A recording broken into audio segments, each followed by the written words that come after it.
जाते थे लखनपुर के पार तो पूछा जाता था आप कहाँ से आए हो, मंदिरों के शहर से।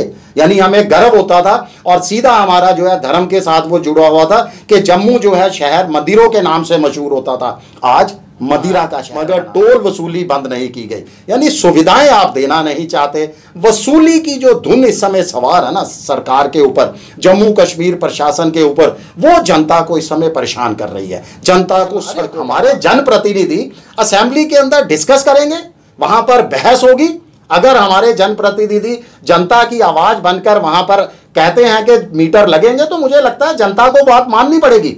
नमस्कार, विशेष बात में एक बार फिर आपका स्वागत है और मैं हूं दर्शपल गुप्ता। धारा 370 और 35 से हटने के बाद जम्मू के अंदर बहुत खुशी की लहर चली। लड्डू बांटे गए, लोग बहुत खुश थे और लोगों की मांग भी यही थी कि धारा 370 को हटाया जाए। कई बार हमने जिक्र किया कि जब से हमने होश संभाला, दीवारों पर लिखा हुआ आता था धारा 370 हटा दो, धारा 370 हटा दो। 4 साल हो गए धारा 370 हटे हुए। और आज जम्मू के लोगों को देखें तो उनके चेहरों के ऊपर सिर्फ नकली मुस्कुराहट दिख रही है, कहीं भी कोई खुश नहीं है। चाहे वो बिजनेसमैन है, चाहे वो स्टूडेंट्स है, चाहे वो नौकरी पेशा है, सारे के सारे परेशान हैं। और जम्मू को या मंत्रों का शहर था, उसे प्रोटेस्ट का शहर बना के रख दिया है। हर रोज एक नया प्रोटेस्ट हो रहा है, हर रोज जम्मू के लोगों के लिए एक नई समस्या सामने आ रही है। और अब सबसे बड़ी समस्या है मीटर्स की। स्मार्ट मीटर, स्मार्ट सिटी कितना बन रहा है वो आप देख रहे हैं। और स्मार्ट मीटर को लेकर जिस तरह से लोग परेशान हैं, उसको लेकर रोज प्रोटेस्ट हो रहे हैं, लेकिन सरकार के कान पे जूं तक नहीं देख रही। आज हमारे साथ है मनीष सहनी जी, शिवसेना के प्रेसिडेंट है जम्मू इकाई के। हम इनसे जानना चाहें, क्योंकि ये भी प्रोटेस्ट कर रहे हैं, रोज बातें कर रहे हैं। आखिर स्मार्ट मीटर क्यों देना चाहती है जम्मू के लोगों को रोज? ये सरकार हमें क्यों मजबूर कर रही है कि हम पे स्मार्ट मीटर थोपा जाए? मनीष जी, आपका बहुत बहुत स्वागत। जी जी, नमस्कार जी, शुक्रिया। मनीष जी, बहुत हालात खराब है जम्मू के, हर रोज प्रोटेस्ट हो रहा है। और इस वक्त देखें हम यहाँ बैठे हुए हैं, लेकिन बाहर प्रोटेस्ट हो रहा है स्मार्ट मीटर को लेके। आप किसके लिए स्मार्ट मीटर दे रहे हो? लोगों को क्यों लूटना चाहते हो? जब सभी कह रहे हैं कि हमारा 200 से 2000 बिल चला गया है, जबकि हमारे घर में बल्ब 100 वाट का होता था, अब 9 वाट का आ गया है। तो किस लिए ये सब कुछ हो रहा है? क्यों लूट रहे हैं जम्मू को, क्यों परेशान कर रहे हैं? ये स्मार्ट मीटर किस लिए लगा रहे हैं? देखिए, 5 अगस्त 2019 से ही शुरू करते हैं, क्योंकि आपने जिक्र किया धारा 370 हटने का। उस समय हम लोग भी बाहर निकले थे, खुशियां मनाई थी, ढोल नगाड़ों के ऊपर नाचे थे, मिठाइयां बांटी गई थी। ऐसा लगा था कि जम्मू अब विकास की राह पर दौड़ता हुआ दिखाई देगा। यहाँ के युवा जो है उनको रोजगार के बेशुमार अवसर मिलेंगे, क्योंकि ऐसे सबज बाग हमें दिखाए गए थे। हमें दिखाया गया था कि जम्मू कश्मीर में निवेश की अंबार लग जाएगा, जगह जगह बड़ी बड़ी बिल्डिंगें दिखाई देंगी और विकास कि एक ये ऐसा शहर बनेगा जो देखने लायक होगा। जम्मू कश्मीर, जिसको धरती पर स्वर्ग कहा जाता था, क्राउन ऑफ द अर्थ है ये हमारा जम्मू कश्मीर, आज वो बदहाली से जूझ रहा है। आज उसकी हालात इन्होंने, हमारे राजनेताओं ने और शासन उन्होंने, अफसरशाही ने ये कर दी है कि आज हर आदमी के शक्ल पे झूठी खुशी भी नहीं है। आप झूठी खुशी कह रहा हूँ, मैं तो कहूँगा कि हर आदमी के चेहरे पर निराशा है। हमारा जम्मू कश्मीर जो 8 उन सिटीज़ के अंदर होता था, खुशहाल सिटीज़ के अंदर, देश के अंदर 8 सिटी में ये शुमार होता था, मगर आज वो बदहाली और निराशा से जूझ रहा है। इससे बड़ा दुर्भाग्य क्या होगा कि आज हम महंगाई में नंबर 1 हैं, अनएम्प्लॉयमेंट में, बेरोजगारी में हम नंबर 1 पर पहुंच चुके हैं। जनता इस समय राहत की उम्मीद लगाए बैठी है। हमारा व्यापार जो है वो पूरी तरह से चौपट कर दिया गया है। जो बड़े बड़े ठेके इस समय दिए जा रहे हैं स्मार्ट जम्मू या और विभिन्न विभागों के अंदर, वो उन पर बाहरी लोगों का कब्जा हो चुका है। यानी स्थानीय लोगों के साथ लगातार जो है, जो उन्होंने विश्वास जताया था, एक धारा 370 हटने का उन्होंने समर्थन किया था, उनके साथ कहीं ना कहीं विश्वासघात हुआ है। जो सबज बाग उनको दिखाए गए थे, वो पूरे के पूरे सब्ज बाग धरातल पर जो है जुमले ही साबित हुए, इससे बड़ा कुछ नहीं साबित हुए। 2014 के बाद कैसे जम्मू की स्थिति को बिगाड़ा गया। पहले तो हमारी संस्कृति पहचान को जो है खत्म करने की साजिश की गई। आप याद कीजिए, बाहरी लोगों को यहां पर लाकर उनको मतदाता बना दिया गया।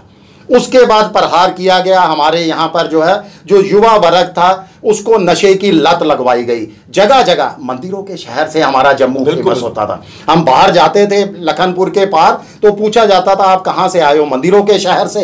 यानी हमें गर्व होता था और सीधा हमारा धर्म के साथ वो जुड़ा हुआ था कि जम्मू शहर मंदिरों के नाम से मशहूर होता था। आज मदिरा का शहर बना दिया गया है। जगह जगह शराब की दुकानें खोल दी गई हैं। जगह जगह हमारे युवाओं को देखिए, शराब की दुकानें सबसे पहली सीढ़ी है नशे की लत की, और सरकार खुद प्रमोट कर रही है शराब की दुकानें खोलकर। और सबसे बड़ा प्रहार क्या हुआ, युवा जहां नशे की लत में आए, वहीं पर जो हमारे व्यापारी वर्ग यहाँ के स्थानीय लोग थे जो इस व्यापार से जुड़े हुए थे, उन सबको बेरोजगार कर दिया गया। उनसे वो व्यापार छीन लिया गया, दूसरे लोगों को इसका शराब की दुकानें आवंटित कर दी गई। उसके बाद हमारे यहाँ टोल प्लाजा की शहर बनना शुरू हो गया। वही सत्ताधारी पार्टी जो यहाँ पर टोल प्लाजा सरोवर के अंदर लगना था उसका विरोध करते थे, कुल्हाड़ियां लेकर बाहर आए थे कि हम नहीं लगने देंगे। आज खामोश बैठे हैं अपने घरों के अंदर। आज लखनपुर से लेकर कटरा सड़क मार्ग पर 3-3 टोल प्लाजा हैं, और सड़क कितनी है, 145 किलोमीटर की मात्र सड़क है, 3 टोल प्लाजा। और सबसे बड़ी दुख की क्या बात है कि ये मार्ग सबसे ज्यादा इस्तेमाल होता है माता वैष्णो देवी आने वाले श्रद्धालुओं के लिए। बिल्कुल। उससे भी बड़ी बात आप देखिए, 1 साल से सड़क विस्तारीकरण का काम चल रहा है। सड़क अंडर रिपेयर है, उसके बाद 1 महीने से ज्यादा हो चुका है। बरसात जब मौसम ने करवट ली थी, भारी बरसात के कारण पुल वहां पर क्षतिग्रस्त हो गया था, उसका रिपेयर का काम अभी तक पूरा नहीं हुआ, मगर टोल वसूली चालू है।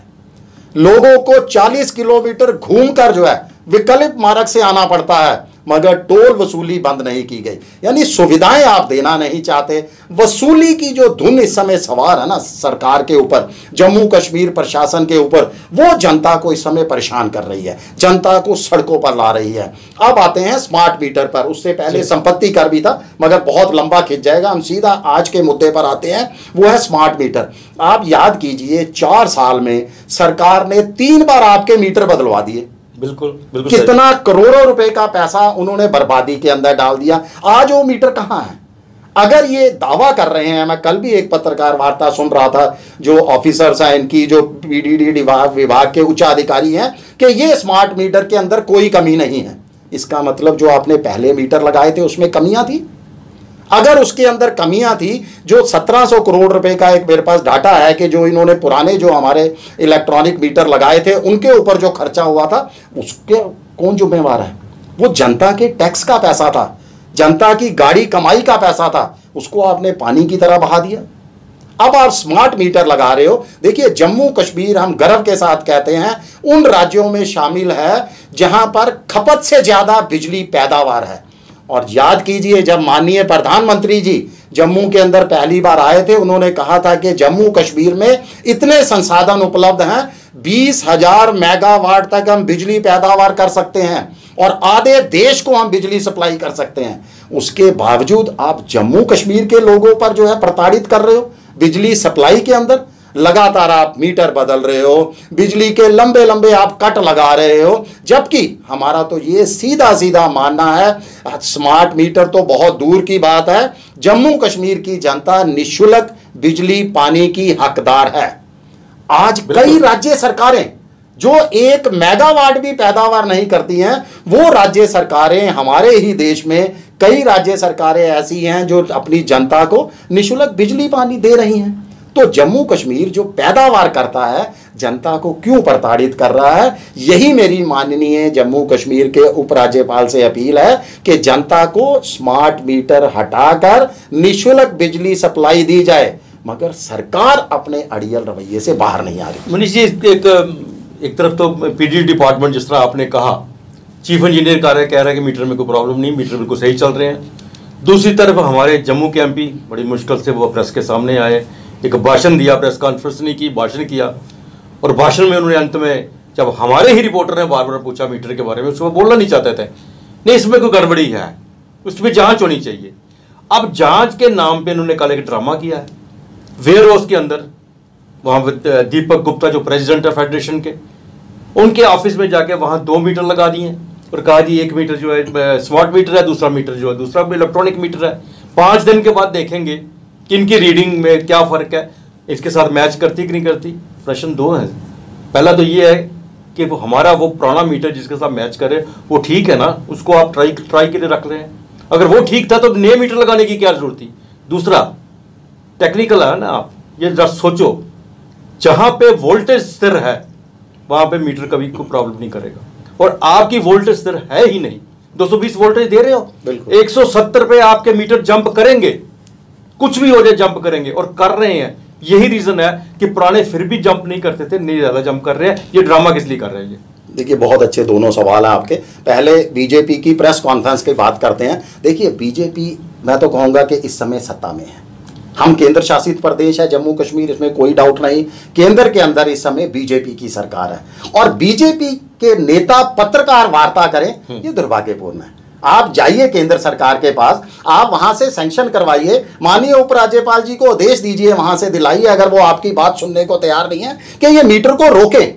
आप ही पॉइंट आउट कर रहे हो, आप इसको रुकवाने का काम क्यों नहीं करते? आप सत्ता के अंदर हो, जनता आपसे उम्मीदें लगाई बैठी हैं। और 2, हमारे जम्मू में अगर लोकतांत्रिक सरकार इस समय नहीं है, मगर फिर भी 2 मेंबर ऑफ पार्लियामेंट हैं जिनको 2014 में इसी खिते ने, जम्मू खिते ने ही सबसे ज्यादा बहुमत देके दोनों सीटों पर उसी पार्टी को जिताया था जिसकी केंद्र में सरकार है।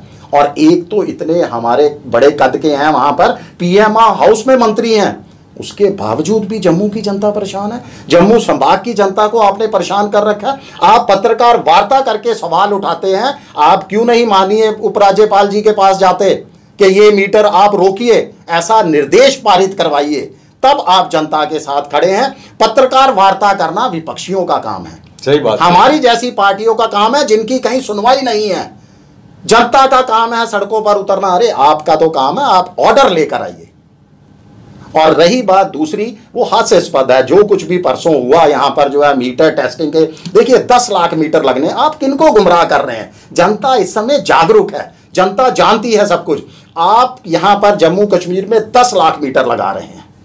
आप अपनी मर्जी से घर से, अपने दफ्तर से, कार्यालय से 2 मीटर उठाते हैं, 5 मीटर उठाते हैं, यहाँ पर ले आते हैं। 5 लोगों को आप इकट्ठा करते हैं, वो 5 लोग जो पहले से ही प्रशासन के चापलूस हैं। मैं तो कहूंगा उन लोगों से भी कि जनता के साथ खड़े हो जाइए। रैंडमली आप चेक कीजिए ना, आप लाइए आम पब्लिक के जनप्रतिनिधियों को बीच में बिठाइए, जनता के नेताओं को बिठाइए, जनता को बिठाइए। 100 मीटर हमारे, 200 मीटर हमारे सामने रखिए, हम उसमें से 4 मीटर चुनेंगे और हमारी लोकेशन पर चलिए। जैसे आप कह रहे हैं कि जहां पर वोल्टेज जो है बार बार फ्लक्चुएट करती है, वहां पर मीटर जंप करेगा। और कल तो मैं हैरान हो गया, 51 लाख रुपए का एक आदमी ऑटो रिक्शा ड्राइवर अपना बिल दिखा रहा है। 51 लाख रुपए का उसका बिल आया, और आम 2000 1500 वाले बिल तो 10,000 जंप कर रहे हैं। ये तो इसका मतलब आप ये टेस्टिंग कर कर उन जनता को झूठा साबित कर रहे हो, जो जनता ये प्रूफ के साथ आ रही है कि ये हमारे बिल हैं। 12-12 15 हजार के तो हमारे पास रोजाना ऑफिस के अंदर लड़के लोग आते हैं अपनी शिकायतें लेके। देखिए जी हमारा ये पिछला बिल 1500 रुपए का था, इस समय 15,000 का आ गया, कोई कहता 50,000 का आ गया। तो जनता को आप झुठला रहे हो। जनता इस तरीके का जो है काम ना कीजिए, इस तरीके से जनता को गुमराह ना कीजिए। आप जनता के साथ खड़े होइए, प्रशासन की चमचागिरी बंद कर दीजिए, और जो विभाग के कर्मचारी ये इसको टेस्टिंग के लिए मीटर ला रहे हैं, वो जनता के आम सामने आए। मैं तो कहता हूं तमाम पत्रकार भाइयों के सामने ही आए, जनता के भी नहीं। आप तमाम पत्रकारों को बुला दें, प्रेस क्लब के अंदर आ जाएं, वहां पर जो है टेस्टिंग करें। और टेस्टिंग किस बात की? बार बार मेरा फिर दोबारा वहीं पर मन आता है कि जब आपके पुराने मीटर ठीक हैं, कंपेयर आप उनसे कर रहे हो नए मीटरों को। आप देखिए जनता के पैसे की किस तरह से बर्बादी हो रही है। आप कभी ये जांच कीजिए, इनसे पूछिएगा जरूर अगली पत्रकार वार्ता में, जब कभी भी अधिकारी करें कि ये स्मार्ट मीटर आपको सर बताइए कितनी कॉस्ट कर रहा है। जो हमारी जानकारी है ये 17,000 से लेकर 22,000 रुपए का एक मीटर है। आप 10 लाख मीटर जम्मू कश्मीर में लगने हैं, मुझे लगता है कि जीरो भी नहीं गिननी आएंगी कि कितनी अमाउंट जनता के टैक्स के पैसे की आप इस तरह से बर्बादी कर रहे हो। 1700 करोड़ की पहले मीटर बदल कर आप बर्बादी कर रहे हो, उससे पहले भी 3 बार मीटर बदले गए और अब ये बदलने जा रहे हो। इस तरीके से जनता पर रहम कीजिए, जनता इस समय राहत की उम्मीद लगाए। लेकिन एक बात है, अगर ये ड्रामा आपने करना भी था तो ये मीटर लगाने से पहले करना चाहिए था ना। बिल्कुल, बहुत ही उससे पहले करते आप, लोगों को कॉन्फिडेंस में लेते।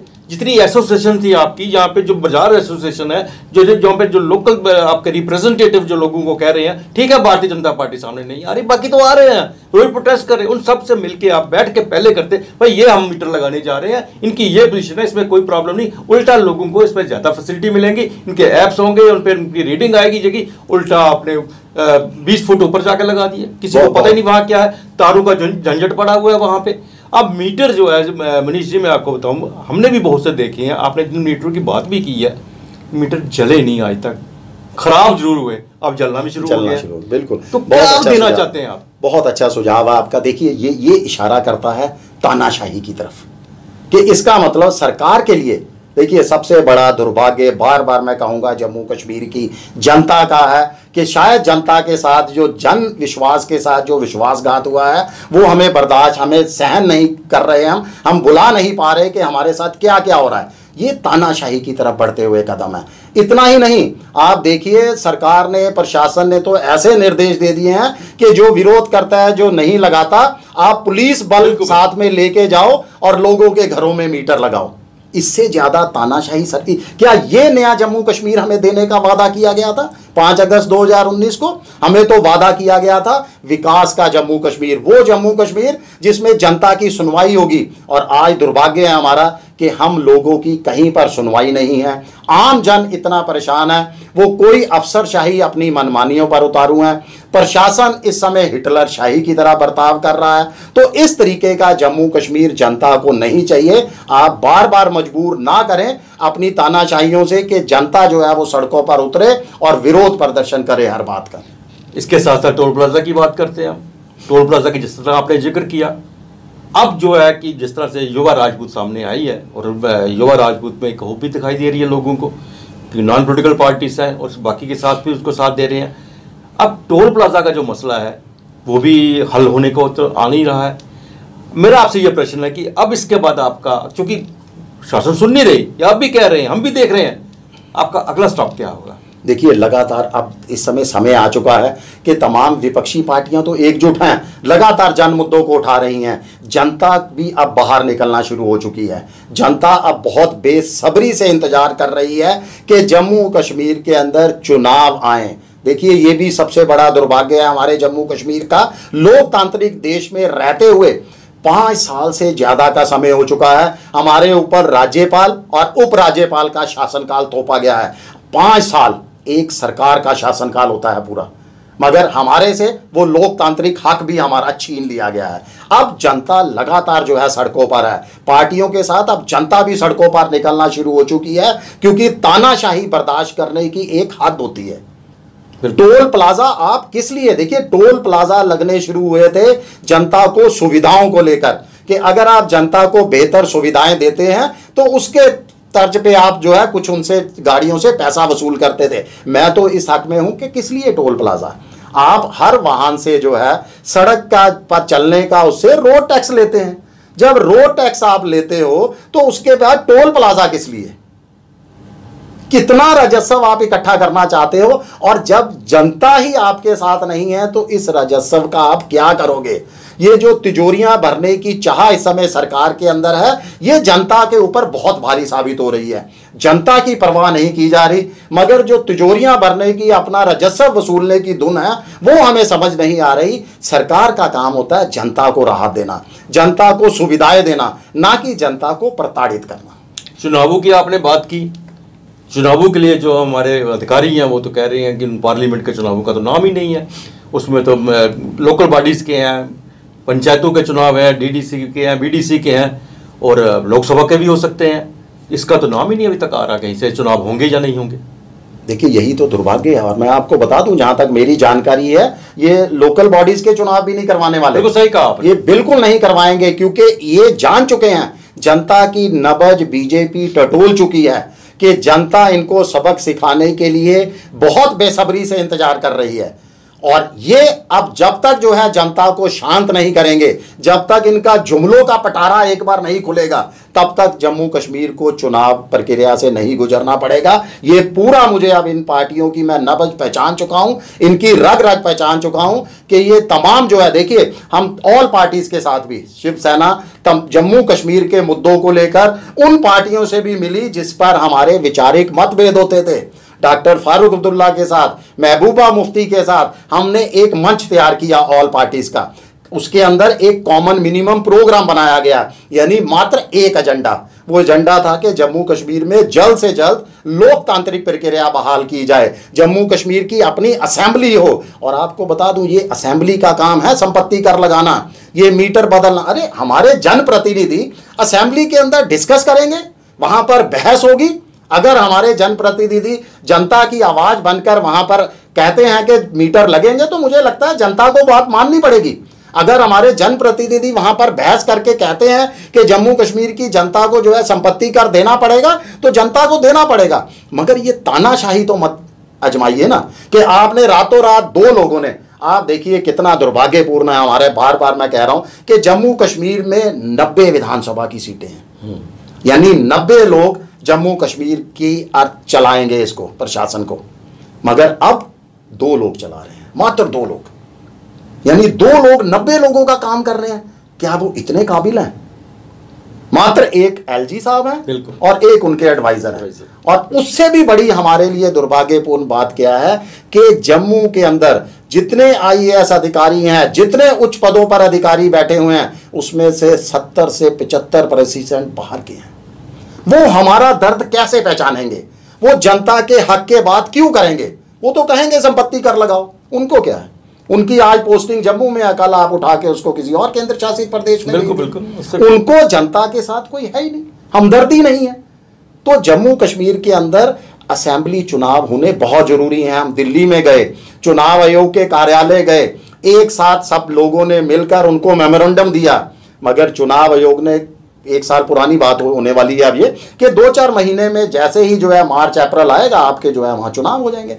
मार्च अप्रैल भी निकल गया, जून जुलाई भी निकल गया। हमें उम्मीद थी कि शायद अमरनाथ यात्रा के खत्म होते ही, अमरनाथ यात्रा के बाद जो है इमीडिएट चुनावों का जो है ऐलान हो जाएगा, वो भी नहीं हुआ। यानी इससे साफ जाहिर है कि बीजेपी केंद्र सरकार को ये पूरे इनपुट्स हैं कि जम्मू कश्मीर की जनता खुश नहीं है, नाराज है, वो कोई रिस्क नहीं लेना चाहते। मनीष जी, मैं आखिर में एक थोड़ा सा जल्दी है ये प्रश्न, लेकिन फिर भी मैं जानना चाहूँगा दर्शकों के लिए, चूँकि गठबंधन में हैं आप, इंडिया नाम का एक गठबंधन बना है, तो क्या उस धर्म को कल को चुनाव हुए तो जम्मू कश्मीर में भी आप निभाएंगे? देखिए, मैं शिवसेना का एक जम्मू कश्मीर का छोटा सा सिपाही हूँ। ये जो तमाम चीज़ें, ये चीज़ें डिस्कस होती हैं हायर कमांड की तरफ। हाई कमांड, हमारे पक्ष प्रमुख माननीय उद्धव बाला साहब ठाकरे जैसा निर्देश देंगे, हम उनकी गाइडलाइन के अनुसार चलेंगे। हमें किसी तरह का एतराज़ नहीं है। हाँ, ये जरूर आपके व्यूवर्स को बता दूं कि अब आने वाले हर चुनाव के अंदर, चाहे वो पंचायत हो, चाहे वो लोकल बॉडीज के चुनाव हो, विधानसभा के हों या लोकसभा के हों, शिवसेना तमाम सीटों पर जरूर लड़ेगी, अपने उम्मीदवार जरूर उतारेगी और कड़ी टक्कर देगी। क्योंकि जनता इस समय हमारे साथ है, जनता बीजेपी के विरोध के अंदर है और वो चाहती है कि ऐसी पार्टी जो है सत्ता में आए जो अग्रणी पंक्ति के अंदर खड़ी होकर जनता की आवाज बुलंद करती है। उम्मीद करते हैं कि जिस तरह से हमने ख्वाब देखे हैं आने वाले दिनों में जम्मू कश्मीर वैसा ही हो। मनीष जी, आप हमारे स्टूडियो बिल्कुल हम प्रण लेते हैं जी, जम्मू कश्मीर बिल्कुल ऐसा ही होगा। शुक्रिया जी, बहुत बहुत धन्यवाद आपका। आज के लिए बस इतना ही, अगले प्रोग्राम में फिर आपसे भेंट होगी, तब तक इजाजत दीजिए, नमस्कार।